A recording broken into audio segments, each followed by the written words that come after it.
Hi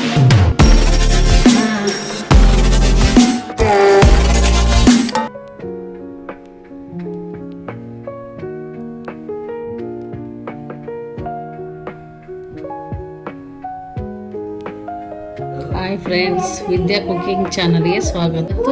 ಶೇಂಗಾ ಬಜ್ಜಿ ಮುದ್ದೆ ಮಾಡೋದು ತೋರಿಸ್ಕೊಡ್ತೀನಿ, ಬನ್ನಿ. ಹುರ್ಕೋಬೇಕು.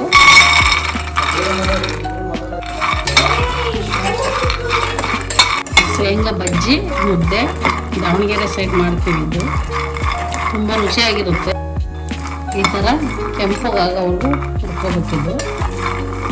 ಮಾಮೂಲಿ ಚಟ್ನಿ ಪುಡಿ ಅದಕ್ಕೆಲ್ಲ ಹುರ್ಕೊತೀವಲ್ಲ, ಆ ಥರನೇ ಇದು. ಇವಾಗ ಚೆನ್ನಾಗಿ ಹುರ್ಕೊಂಡಿದ್ದೀನಿ. ಇವಾಗ ಒಂದು ತಟ್ಟೆಗೆ ಹಾಕ್ಕೊತಾ ಇದ್ದೀನಿ. ಇವಾಗ ಒಂದು 5 ಮೆಣಸಿನ್ಕಾಯಿ ಹುರ್ಕೊತಾ ಇದ್ದೀನಿ. ಒಂದು ಅರ್ಧ ಸ್ಪೂನ್ ಎಣ್ಣೆ ಹಾಕ್ಕೊಳ್ಳಿ.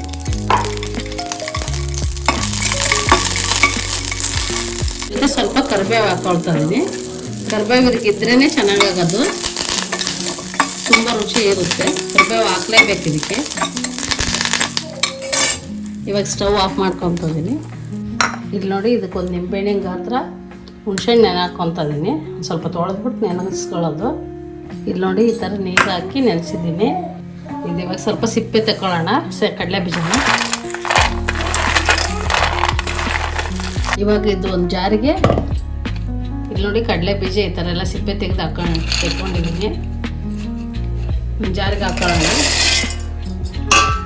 ಸ್ವಲ್ಪ ಉಪ್ಪು, ಕೊತ್ತಂಬರಿ ಸೊಪ್ಪು, ಮೆಣಸಿನ್ಕಾಯಿ, ಕರಿಬೇವು ಹುರಿದಿರೋದು ಇಷ್ಟು ಹಾಕ್ಕೊಂಡು, ಇಲ್ಲಿ ನೋಡಿ ಬೆಳ್ಳುಳ್ಳಿ ಇದಿಷ್ಟು ಹಾಕ್ಕೊಂಡು ರುಬ್ಕೊಳ್ಳೋಣ. ಇವಾಗ ಇದು ರುಬ್ಕೊಂಡಿದ್ದೀನಿ. ಇವಾಗ ಸ್ವಲ್ಪ ಒಗ್ಗರಣೆ ಹಾಕ್ಕೊಳ್ಳೋಣ. ಸ್ವಲ್ಪ ಎಣ್ಣೆ, 1-2 ಸ್ಪೂನಷ್ಟು ಎಣ್ಣೆ ಹಾಕ್ಕೊಳ್ತಾ ಇದ್ದೀನಿ. ಸ್ವಲ್ಪ ಸಾಸಿವೆ, ಒಂದು ಸ್ವಲ್ಪ ಕರಿಬೇವು ಹಾಕ್ಕೊಳ್ತಾ ಇದ್ದೀನಿ.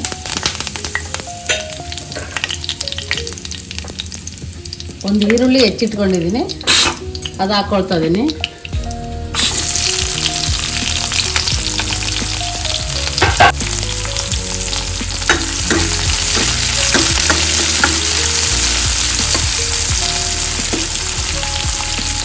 ಈರುಳ್ಳಿ ಬ್ರೌನ್ ಕಲರ್ ಆಗೋವರೆಗೂ ಸ್ವಲ್ಪ ಫ್ರೈ ಮಾಡ್ಕೊಳ್ಬೇಕು.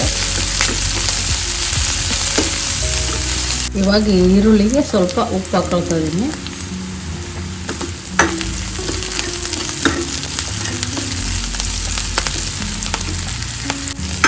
ಇವಾಗ ನೋಡಿ, ಈ ಥರ ಬ್ರೌನ್ ಕಲರ್ ಬಂದಿದೆ. ಸ್ಟವ್ ಆಫ್ ಮಾಡ್ಕೊಳ್ತಾ ಇದ್ದೀನಿ. ಇವಾಗ ರುಬ್ಬಿಟ್ಟಿದ್ದೀವಲ್ಲ, ಇದನ್ನು ಹಾಕ್ಕೊಳ್ತಾ ಇದ್ದೀನಿ. ಸ್ಟವ್ ಆಫ್ ಮಾಡಿನೇ ಹಾಕೋಬೇಕು. ಇದನ್ನೇನು ಕುದಿಸೋದೇನು ಬೇಡ.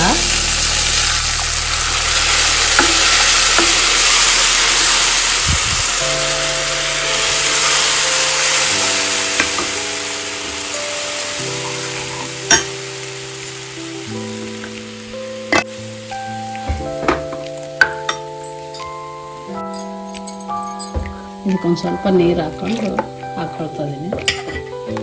ನಿಮಗೆ ಎಷ್ಟು ಗಟ್ಟಿ ಬೇಕೋ ಅಷ್ಟು ಗಟ್ಟಿ ಮಾಡ್ಕೊಳ್ಳಿ.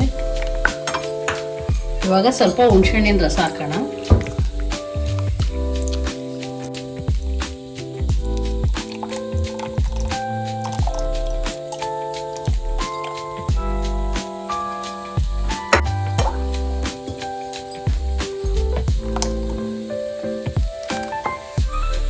ನೋಡಿ, ಈ ಥರ ಶೇಂಗಾ ಬಜ್ಜಿ ರೆಡಿ ಆಯಿತು.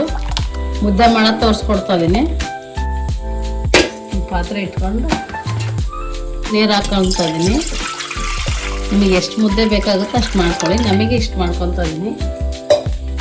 ಇವಾಗ ನೋಡಿ, ತಣ್ಣೀರಿಗೇ ಸ್ವಲ್ಪ ಹಿಟ್ಟು ಮಿಕ್ಸ್ ಮಾಡ್ಕೊಳ್ತಾ ಇದ್ದೀನಿ. ಈ ಥರ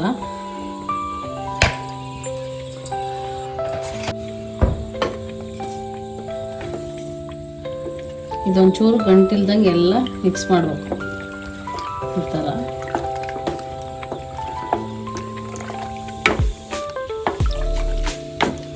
ಇಲ್ಲಿ ನೋಡಿ, ಇಷ್ಟು ತೆಳ್ಳಗೆ ಇರಬೇಕಿದು. ಇದು ಕುದ್ರೆ ಸರಿಯಾಗಿರುತ್ತೆ ಅವಾಗ ಮುದ್ದೆ ಮಾಡೋದಕ್ಕೆ. ಇದಕ್ಕೆ ಸ್ವಲ್ಪ ಉಪ್ಪು ಹಾಕೊಳ್ಳೋಣ.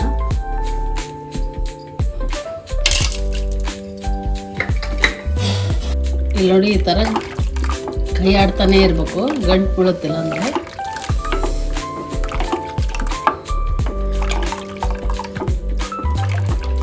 ಈ ಥರ ಸರಿ ಥರ ಆಗಬೇಕಿದ್ದು ನೋಡಿ. ಈ ಥರ ಕುದಿಬೇಕು. ಇದು ಚೆನ್ನಾಗಿ ಒಂದು 10 ನಿಮಿಷ ಕುದಿಬೇಕು ಈ ಥರ ನೋಡಿ. ಒಂದು ಗಂಟಿಲ್ಲ, ಈ ಥರ ಬರಬೇಕಿತ್ತು. ನೋಡಿದ್ರೇ ಗೊತ್ತಾಗುತ್ತೆ ಚೆನ್ನಾಗಿ ಬಂದಿದೆ ಅಂತ.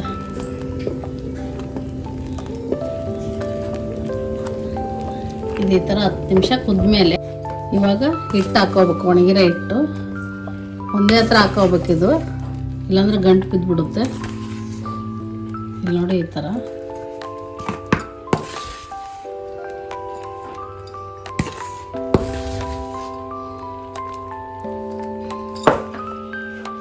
ಹಿಟ್ಟು ಹಾಕಿದ್ಮೇಲೆ 10 ನಿಮಿಷ ಕುದಿಸಿ ಆಮೇಲೆ ಕೂಡಿಸ್ಬೇಕಿದ್ದು. ಇವಾಗ ಇದು ಬೆಂದಿದೆ. ಇವಾಗ ಹಿಂಗೆ ಇಟ್ಕೊಂಡು ನೀಟಾಗಿ ಒಂದೇ ಸಮನೆ ತಿರುಗಿಸ್ಬೇಕಿದು, ಗಂಟು ಬೀಳದೇ ಇರೋ ಥರ.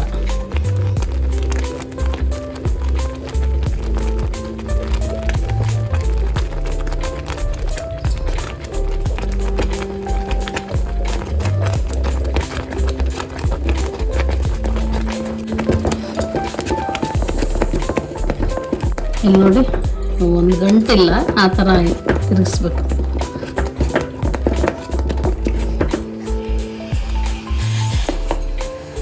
ನೋಡಿ ಈ ಥರ ತಿರುಗಿಸಿದ್ಮೇಲೆ ಒಂದು 2 ನಿಮಿಷ ಬಿಟ್ಟು ಮುದ್ದೆ ಮಾಡೋದು. ಇವಾಗ ಸ್ಟವ್ ಆಫ್ ಮಾಡ್ತಾ ಇದ್ದೀನಿ. ಮುದ್ದೆ ಆಗಿದೆ ನೋಡಿ. ಇವಾಗ ಮುದ್ದೆ ಮಾಡೋದು ತೋರಿಸ್ಕೊಡ್ತಾ ಇದ್ದೀನಿ.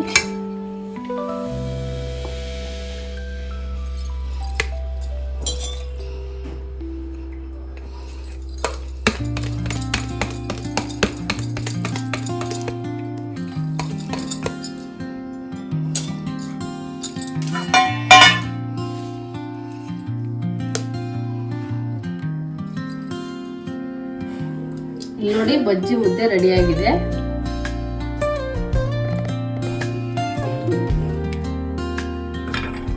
ತುಂಬ ರುಚಿಯಾಗಿರುತ್ತೆ. ನೀವು ಒಂದ್ಸರಿ ಮನೇಲಿ ಟ್ರೈ ಮಾಡಿ. ಹೊಸ್ದಾಗಿ ಯಾರು ನೋಡ್ತಾ ಇದ್ದೀರಾ ಅವರು ನನ್ನ ಚಾನಲ್ ಸಬ್ಸ್ಕ್ರೈಬ್ ಮಾಡ್ಕೊಳ್ಳಿ. ತುಂಬ ಚೆನ್ನಾಗಿರುತ್ತೆ ಇದು ಮುದ್ದೆ ಬಜ್ಜಿ.